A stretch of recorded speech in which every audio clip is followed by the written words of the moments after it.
बिस्मिल्लाहिर्रहमानिर्रहीम। अल्लाहुम्मा सल्लि अला मुहम्मदिन नबील उम्मी व अला आलिहि वसल्लिम तस्लीमा। डियर स्टूडेंट्स, हमारा आज का टॉपिक फ्रीक्वेंसी डिस्ट्रीब्यूशन है। व्हेन क्लासेस आर गिवन, यानी फ्रीक्वेंसी डिस्ट्रीब्यूशन हमने ऐसे बनानी है कि सिचुएशन है हमें क्लासेस वो खुद दे रहा है। जैसे आप क्वेश्चन की स्टेटमेंट में भी देख रहे हैं, लिखा है जी, make a frequency distribution of the following data taking the classes as. हमें उसने क्लासेस जो है यानी खुद से दी है कि 50 से 54 और फिर 55 से 59 जो है हमने क्लासेस लेनी है एंड सो ऑन। और इसी तरह यानी क्लासेस को आगे एक्सटेंड करना है। और दो मेथड हैं जो हमें दिए हैं जिससे हमने क्वेश्चन को सॉल्व करना है। फर्स्ट मेथड है एंट्री टेबल से और दूसरा मेथड है टैली शीट से हमने इसे हल करना है। तो फ्रीक्वेंसी डिस्ट्रीब्यूशन का जो डिटेल्ड मैंने आपको लेक्चर दूसरा था, लेक्चर नंबर 2, उसमें आपको बताया है क्या होती है। आज हम सिर्फ इसको करने का तरीका सीखेंगे।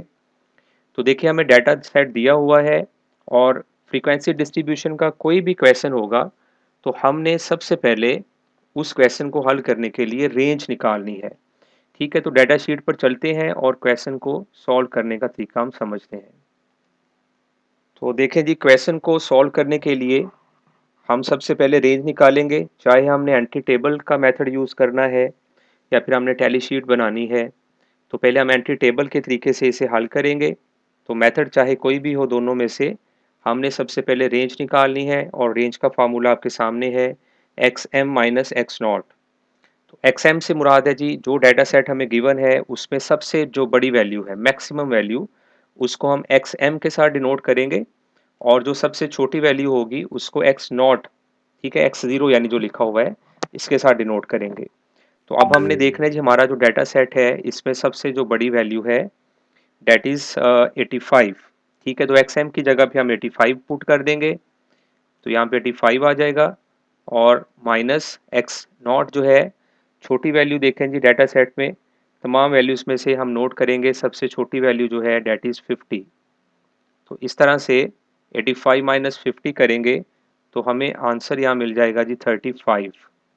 ठीक है, तो रेंज निकालने का पहला मकसद तो ये होता है कि हमें ये आइडिया हो जाए कि हमारे जो डाटा सेट है, हमारी जो वैल्यूज़ हैं, उनमें सबसे बड़ी जो कीमत है वो क्या है और सबसे छोटी कीमत जो है वो क्या है। तो हमने जैसा रेंज निकाली है तो हमें आइडिया हो गया कि हमारे डाटा सेट में सबसे छोटी वैल्यू जो है वो 50 है और सबसे बड़ी जो वैल्यू है वो 85 है। रेंज निकालने के बाद ये सबसे पहला काम हमारा क्या है कि हमने क्लासेस का कॉलम बनाना है। और पहली दो क्लासेस उसने हमें मेंशन की हुई हैं, जैसे कि आप देख रहे हैं क्वेश्चन में 50 से 54 है पहली क्लास और फिर 55 से 59 है। ठीक है, तो ये बात याद रखें कि जब हमें वो क्लासेस दे देगा तो हमने फिर उसकी दी हुई क्लासेस को ही इस्तेमाल करना है।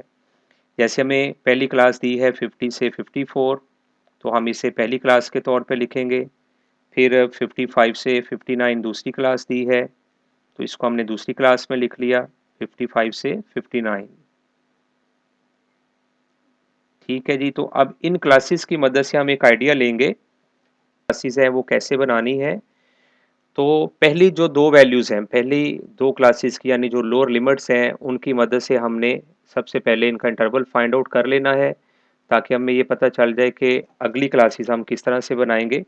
उसके लिए हम क्या करेंगे कि 55 में से 50 को माइनस करेंगे, तो यहाँ से हमें आंसर मिलेगा 5, जो कि क्लास इंटरवल कहलाता है। अब हमने क्या करना है, अगली क्लास बनाने के लिए जो दूसरी लोअर लिमिट है 55 यानी कि इसमें 5 ऐड करना शुरू कर देना है। याद रहे कि 5 हमने कैसे निकाला है, इस 55 में से हमने इसके ऊपर वाली जो लोअर क्लास है ये माइनस करके 5 जो है वो फाइंड आउट किया है।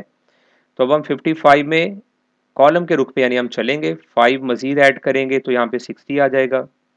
इसी तरह हम 60 में 5 ऐड करेंगे तो 65 आ जाएगा और हम इसी तरह आगे 5 ऐड करते जाएंगे तो हमें अपनी क्लासेस की लोअर लिमिट्स जो हैं वो मिलती जाएंगी। तो देखिए, मैंने 80 ऐड किया, अब मैं फिर 5 ऐड करता हूँ, 85 जो है आ जाएगा। अब यहाँ पे एक बात नोट करने वाली है कि मैं 85 पे आके रुक गया हूँ, मुझे कैसे पता चला, तो वो हमने चीज़ रेंज में देखी थी। चूँकि रेंज में जो बड़ी वैल्यू है हमने देखा था सबसे बड़ी वैल्यू 85 है, तो इसलिए मैंने ये जो प्लस का एडिशन है, जो मैं 5 प्लस करता जा रहा हूँ, ये हमने कब तक करना है? ये तब तक करना है जब तक हमारी मैक्सिमम वैल्यू जो है वो हमें हासिल नहीं हो जाती है। ठीक है जी, तो अब इसी तरह से अपर लिमिट्स लिखेंगे। वो कैसे लिखनी है? 2 तरीके हैं, या तो हम इस 59 में जो हमें दिया हुआ है, इस 59 में हम 5 ऐड करें, ये 64 बन जाएगा। या फिर इसका दूसरा तरीका ये है कि ये जो लोअर लिमिट है, इसमें से 1 कम करके इधर लिख दें। ठीक है, जैसे यहाँ पे नोट करें, 55 में से कम किया तो 54, 60 में से कम किया तो 59, बिल्कुल इसी तरह 65 में से कम किया तो 64। ऐसे ही नेक्स्ट 70 में से कम कर दे तो ये आ जाएगा जी 69, और फिर 75 में से कम कर दें 74 आ जाएगा, फिर 80 में से कम कर दें 79 आ जाएगा, फिर 85 में से एक कम कर दें तो 84 आ जाएगा। तो अब लास्ट वैल्यू को लिखने के 2 तरीके हैं। जैसे आप इसको ऐसे समझ सकते हैं कि 85 में हमने 5 ऐड किया तो 90 बना। ठीक है, ये हम लिखेंगे नहीं, हमने अपने ज़हन में ये काम करना है। तो 90 में से एक कम करके हम इधर लिख सकते हैं, यानी कि 89। और दूसरा तरीका ये है कि हम इस 84 में जो सेकंड लास्ट अपर लिमिट है, इसमें 5 ऐड कर लें, तो इस तरह से भी यहाँ पे 89 ही आएगा। तो मकसद अपर लिमिट लिखना है, दोनों तरीकों में से आप जो मर्ज़ी अडॉप्ट कर लें। तो ये हमारी जी क्लासेस बन गई हैं, हमारा जो फर्स्ट स्टेप है ये यहाँ पे कंप्लीट हो गया है। जी स्टूडेंट्स, अब हम दूसरा कॉलम बनाना सीखते हैं। तो दूसरे कॉलम को हमने एंट्री टेबल के तरीके से बनाना है।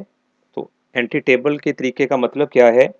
जैसे कि आप देख रहे हैं कि क्वेश्चन में जो पहली वैल्यू है वो 70 दी हुई है। तो अब हमने क्या करना है, हमने देखना है कि हमारी जो क्लासेस हैं, उन तमाम क्लासेस में से 70 किस क्लास में लाई करता है। तो 70 जिस क्लास में लाई करेगा, हम उस क्लास के सामने 70 को लिख देंगे।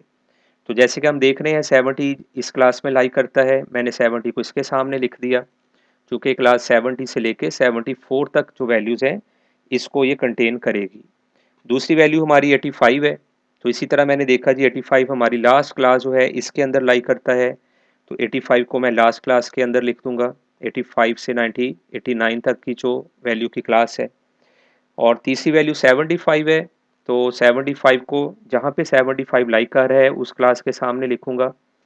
ठीक है, तो सिंपल तरीका है, एंट्री मेथड से यही मुराद है कि जो वैल्यूज़ हैं उनको हमने बसाते खुद वैल्यूज़ को यानी लिखना है। चौथी जो वैल्यू फिर 70 है, तो एक कॉमा लगा के यहाँ पे 70 दोबारा से लिखेंगे। नेक्स्ट वैल्यू 72 है, तो 72 भी इसी क्लास में ही लाई करता है, यहाँ पे 72 आ जाएगा। उसके नेक्स्ट वैल्यू 68 है, तो 68 को यहाँ पे लिख देंगे। तो बिल्कुल इसी तरह आप वैल्यूज़ को देखते जाएँगे और मुतलका जो क्लास है उसमें उसको लिखते जाएँगे। जैसे नेक्स्ट वैल्यू 62 है, तो ये 60 से 64 के अंदर आती है, मैंने यहाँ पे लिख दी। फिर नेक्स्ट वैल्यू 50 है, ये 50 से 55 वाली क्लास में आती है, मैंने इधर लिख दी। फिर नेक्स्ट वैल्यू 54 है, तो ये भी इसी क्लास में आता है, 50 से 55 के अंदर ही 54 होता है। उसके बाद 59 है, तो 59 जिस क्लास में आ रहा है वहाँ पे लिख दूँगा। फिर नेक्स्ट वैल्यू 73 है, तो 73 को लिख दूँगा। तो इसी तरह जी हम आगे चलते जाएँगे और वैल्यूज़ को हम पुट करते जाएँगे। तो ये वैल्यूज़ मैं आपको सारी जो है इसको एंटर करके इसकी दे देता हूँ। तो ले जी, हमारा सेकंड कॉलम जो है कंप्लीट हो गया है। वैल्यूज़ को उनकी मुतलका क्लासेस में लिख के मैंने आपको दे दिया है। आप इसको चेक कर सकते हैं कि कौन-सी वैल्यू किस क्लास के अंदर है। अब हमने सिंपली ये करना है जी कि हर क्लास में जो वैल्यूज़ यानी ऑब्जर्वेशंस आ रही हैं, उनकी तादाद को गिनना है। और जो लास्ट कॉलम है हमारा फ्रीक्वेंसी वाला, फ्रीक्वेंसी मीन काउंट्स, हम इसको गिनेंगे, इसे काउंट करेंगे कि हर क्लास में कितनी वैल्यूज़ आ रही हैं और वहाँ पे मेंशन कर देंगे। जैसे हम देख रहे हैं पहली क्लास में 50, 54 और 52 3 वैल्यूज़ हैं, तो हम यहाँ पे 3 लिख देंगे। दूसरी क्लास में हमने देखा जी 2 वैल्यूज़ हैं, यहाँ पे 2 लिख देंगे। नेक्स्ट क्लास में 5 वैल्यूज़ हैं, यहाँ पे 5 आ जाएगा। तो फ्रीक्वेंसी का कॉलम जो है वो यानी दूसरा कॉलम ऑब्जर्वेशन का, हम उसको देख के उनकी वैल्यूज़ को गिन के जो है यहाँ पे लिखते जाएँगे उनकी तादाद को। तो ये वैल्यूज़ आ गई जी, ये 2 आ जाएगी, नेक्स्ट वैल्यू भी 2 है और नेक्स्ट है 5। तो अब हम इन तमाम वैल्यूज़ का टोटल कर लेंगे। और यहाँ पे एक बात का ख्याल रखना है कि जितनी हमें वैल्यूज़ दी जा रही हैं क्वेश्चन के अंदर, तो डेफ़िनेटली ये टोटल जो है उतना ही आना चाहिए। अगर कोई कमी बेशी है तो हमें इसे रीचेक करना पड़ेगा।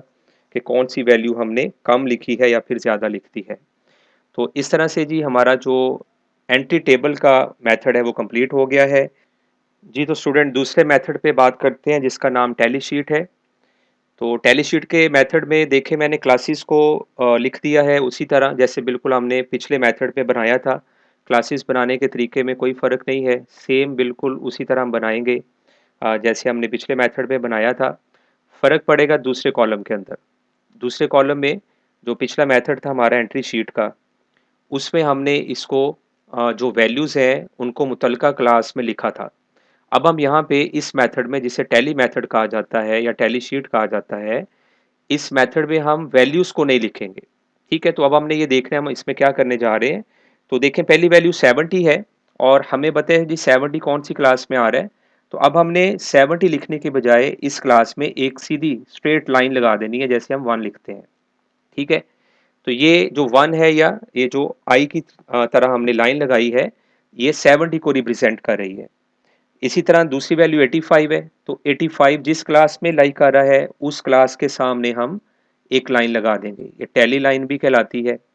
इसी तरह तीसरी वैल्यू 75 है, तो जिस क्लास में 75 आता है, वहाँ पे एक लाइन लगेगी। उसी तरह नेक्स्ट वैल्यू जो है वो 70 है, तो 70 की क्लास में एक और लाइन लग जाएगी। नेक्स्ट वैल्यू 72 है, 72 भी इसी क्लास में आ रहा है तो इस क्लास में एक लाइन लगा देंगे। फिर नेक्स्ट वैल्यू 68 है, तो 68 जिस क्लास में आता है वहाँ एक लाइन लगेगी। नेक्स्ट वैल्यू 62 है, 62 इस क्लास में आ रहा है, 60 से 64 वाली में, यहाँ पे एक लाइन लगा देंगे। नेक्स्ट वैल्यू 50 है, जहाँ पे 50 आएगा वहाँ पे एक लाइन आएगी। फिर 54 है, वो भी इसी क्लास में है, एक और लाइन आ जाएगी। फिर 59 है, तो 59 जिस क्लास में आ रहा है वहाँ लाइन लगाएंगे। नेक्स्ट वैल्यू 73 है, यहाँ पे एक लाइन लगेगी। नेक्स्ट वैल्यू 64 है, तो 64 वाली जिस क्लास में भी होगा वहाँ लाइन लगाएंगे। अब नेक्स्ट वैल्यू 67 है, यहाँ पे एक वैल्यू एक लाइन लगा देंगे। फिर 60 है जी, 60 इस क्लास में आ रहा है तीसरी क्लास में। फिर 59 है, तो दूसरी क्लास में आ रहा है, यहाँ पे एक लाइन आ जाएगी। फिर है जी 60, तो 60 इस क्लास में आ रहा है, यहाँ लाइन लगेगी। नेक्स्ट वैल्यू 65 है, यहाँ पे एक लाइन लगा देंगे। नेक्स्ट वैल्यू 83 है, तो मुतलका क्लास में एक लाइन लग जाएगी। नेक्स्ट वैल्यू 75 है, तो ये जिस क्लास में आ रहा है वहाँ पे एक लाइन लगाएंगे। नेक्स्ट वैल्यू है 74, तो यहाँ पे आपने बात को अब देखना है कि जब 4 लाइनें मुकम्मल हो जाएंगी तो हम 5वीं लाइन को ऐसे क्रॉस की शक्ल में लगाएंगे। तो एक सेट बन जाएगा 5 वैल्यूज़ का, यानी सेट बन गया। अब हमें इसको गिनने में मुश्किल नहीं होगी। ठीक है, चूँकि हमारा डाटा छोटा है तो इसलिए यहाँ पे तो कम सेट्स बन रहे हैं इस तरह के। जब प्रैक्टिकली हम क्वेश्चन कर रहे होते हैं तो चूँकि बहुत ज़्यादा हमारे पास डाटा की तादाद होती है, तो वहाँ पे फिर ये हमें आसानी पैदा हो जाती है गिनते हुए। हम सेट्स को गिन लेते हैं फिर जब 5-5 के सेट बने होते हैं। ठीक है जी, तो सिंपल एक प्रेज़ेंटेशन है एक चीज़ की, प्रेज़ेंटेशन का मेथड है कि कैसे रिप्रेज़ेंट करना है हमने इसको। तो नेक्स्ट वैल्यू देखें जी 74 जो है अगेन इसी क्लास में आ रहा है हमारा 74। नेक्स्ट वैल्यू सॉरी 80 है, तो 80 वाली क्लास में लाइन लगाएँगे।